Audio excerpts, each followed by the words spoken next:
Albert Einstein uma vez falou o seguinte: se você não consegue explicar algo de forma simples, então você não entendeu o assunto o suficiente. Foi baseado nessa simples sabedoria que foi criada a técnica Feynman, para você aprender simplesmente qualquer coisa de forma profunda e eficiente.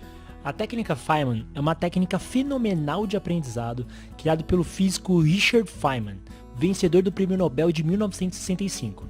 Ele, conhecido mundialmente como grandioso explicador, ele foi venerado pela habilidade assustadora de explicar assuntos extremamente complexos, como por exemplo a física quântica, para praticamente qualquer pessoa de forma simples, divertida e interessante. Além da frase de Einstein, o princípio básico do trabalho do Richard Feynman foi a verdade. Ele dizia: nunca se auto-engane, você é a pessoa mais fácil do mundo que pode enganar. Por isso, ele sempre se testava de forma dura e honesta do quanto de verdade conhecia um assunto, sempre se perguntando: o que eu realmente sei? O que eu com certeza não sei? Ao constantemente se perguntar isso, ele se desafiava a cobrir todos os buracos no seu conhecimento e ir a fundo em tudo o que interessava a ele. A sua honestidade intelectual foi a base de tudo para criar esse método. Então vamos de vez para a técnica, passo a passo. Passo número 1. Escolha um assunto que você quer entender e comece a estudá-lo. Aqui a dica é a seguinte: busque o máximo de conteúdo disponível, sejam vídeos, livros, artigos, sites ou qualquer fonte que te interesse. E ao estudar, escreva em uma página em branco, em tópicos, tudo o que você está aprendendo sobre o assunto e de preferência à mão, que é cientificamente comprovada uma das formas mais eficazes para você reter conteúdo. Passo número 2. Finja ensinar esse assunto aprendido para alguém. A ideia aqui é que você organize as ideias anotadas em tópicos do passo anterior e ordenar essas ideias numa ordem lógica, de começo, meio e fim, como se você estivesse ensinando para alguém, e com um detalhe aqui, falando em voz alta para te ajudar a reter o que você está falando. E sempre use termos muito simples, evitando ao máximo o uso de jargões técnicos para facilitar o entendimento de quem ouve. Passo número 3. Identifique suas falhas na explicação. Então, durante a explicação, você vai ver que naturalmente e imediatamente você vai identificar as partes em que você se sentiu inseguro ou quando você foi complexo demais. Simplesmente faça uma marcação nos pontos da sua explicação que podem ser melhorados.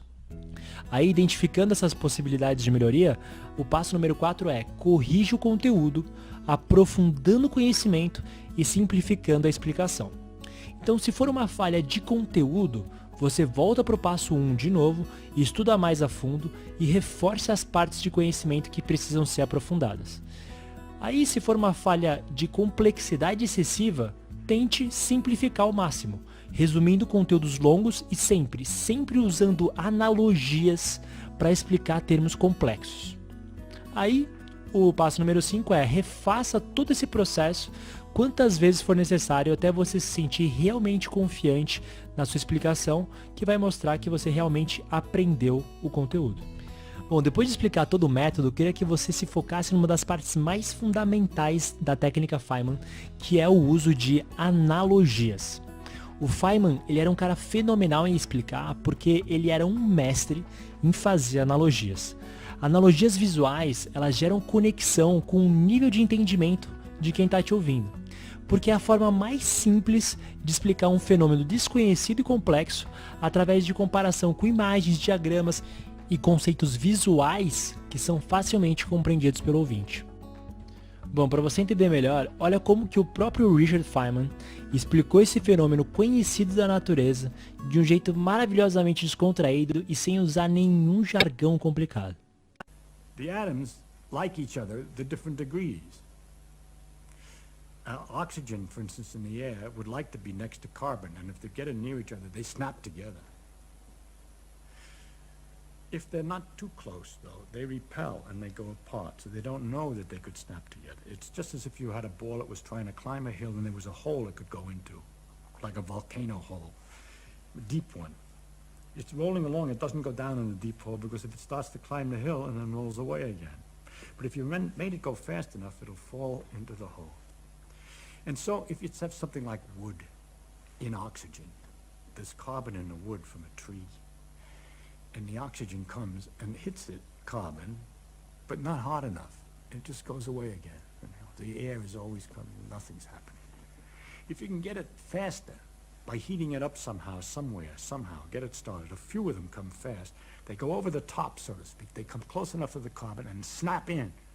And that gives a lot of jiggly motion, which might hit some other atoms, making those go faster, so they can climb up and bump against other carbon atoms, and they jiggle, and they make others jiggle, and you get a terrible catastrophe, which is one after the other. All these things are going faster and faster and snapping in, and the whole thing is changing.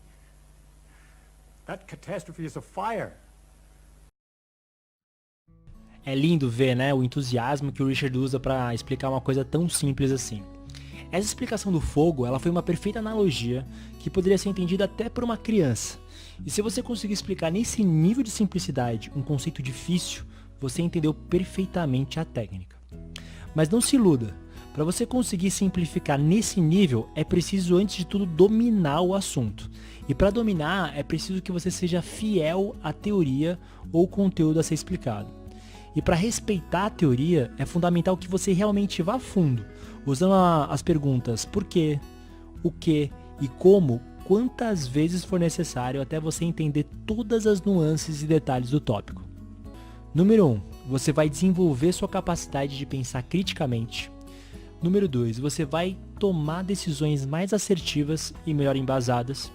E número 3, ao aprender a ensinar, você se ensina a aprender.